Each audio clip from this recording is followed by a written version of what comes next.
அனைவருக்கும் காலை வணக்கம். இப்போ நம்ம வந்து ஒரு படம் பார்த்தோம், குழந்தைகளுக்கான என்ன படம் பார்த்தோம்? காக்கா முட்டை. அந்த படம் பார்த்தோமா? அதை பற்றிய சில கருத்துக்களை வந்து நம்ம வந்து கொஸ்டின் கேட்பேன், அதுக்கு கொஞ்சம் ஆன்சர் பண்ணுவீங்க. ஓகேவா? காக்கா முட்டை அப்படிங்கிற படம் யார் வந்து டைரக்ட் பண்ணுது? மணிகண்டன்றவங்க டைரக்ட் பண்ணாங்க. அடுத்து அந்த படத்துல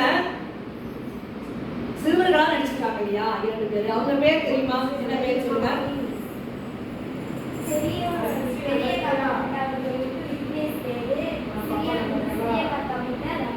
ரமேஷ். ஓகே.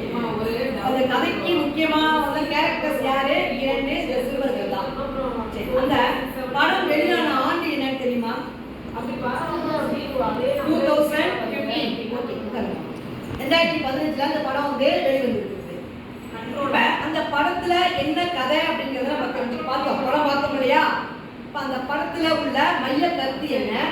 இந்த ஒரு அதாவது ஷார்ட்டா நீங்க சொல்லலாம், அந்த படத்துக்கு என்ன கான்செப்ட்? காக்கா முட்டை. அந்த படத்தை பொறுத்த வரைக்கும் கோழி முட்டை கூட வாங்க வழி இல்லாத, வசதி இல்லாத ஒரு குழந்தைகள், சிறுவர்கள்.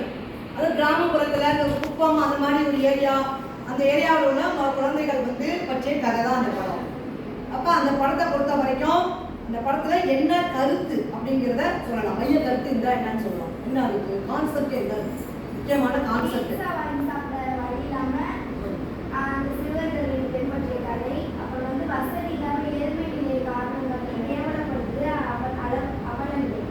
அதாவது வந்து ஒரு 2 குழந்தைங்க என்ன நினைக்கிறாங்க, அந்த பீஸா வாங்கி சாப்பிடணும்னு ஆசைப்படுறாங்க. அதுக்கு முன்னாடி அந்த கடையில வந்து ஒருத்தவங்க வந்து திறப்பு விழா நடந்துச்சு இல்லையா? யார் வந்தாங்க அந்த கடைக்கு வந்து? நடிகர் சிம்பு. அப்ப அவங்க வந்து ஒரு விளம்பரத்துக்காக இந்த கடையை வந்து ஓப்பனிங் பண்றப்ப என்ன பண்ணிருக்காங்க, அந்த படத்தை அந்த பீஸா வந்து நல்லா க்ளோஸ்அப்ல காமிச்சிருக்காங்க. அது சாப்பிட்ற மாதிரி விளம்பரங்கள், அது படம் அப்படிலாம் போட்டுருக்காங்க. அந்த பீஸாவோட விலை எவ்வளவு போட்டுருச்சு? 300 ரூபாய். அந்த பீஸாவோட விலை எவ்வளவு? 300 ரூபாய் போட்டுருக்கு.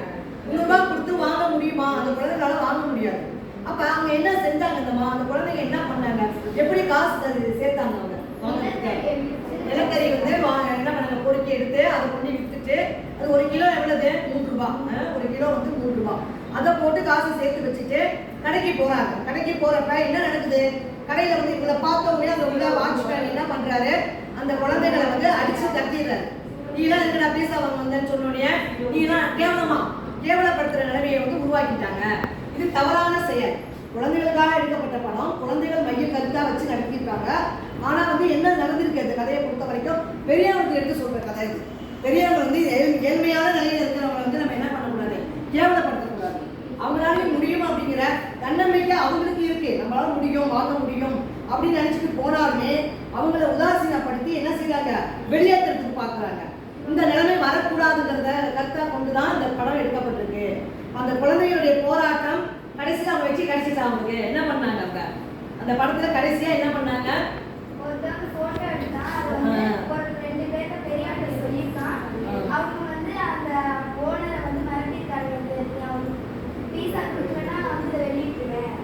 அந்த வந்து புகைப்படத்தை வந்து வெளியில எடுத்து மீடியாவுக்கோ இல்ல வந்து பேப்பருக்கோ எல்லாத்துக்கும் நான் விளம்பரப்படுத்திடுவேன்னு சொல்லி த்ரெட்டன் பண்றாங்க.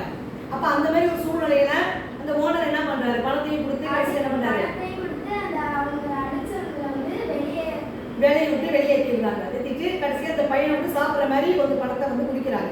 பீஸாவை கொடுத்து சாப்பிட வச்சு அவங்களே அந்த ஓனரே இந்த கடையில வந்து கொடுக்குறாங்க. இந்த கதையில நம்ம தெரிஞ்சுக்கிட்ட விஷயம் என்ன? ஏழ்மையா நிலையா இருக்கிறவங்களை வந்து கேவலப்படுத்தக்கூடாது. அது பெரியவங்களா இந்த தவறுகளை செஞ்சுக்கிட்டு இருக்காங்க. இது வரக்கூடாதுங்கிறத மையமாக வைத்துதான் எடுக்கப்பட்ட படம் தான் இந்த படம் காக்கா முட்டை. புரிச்சுக்கலாம் எல்லாரும்? ஓகே, நன்றி.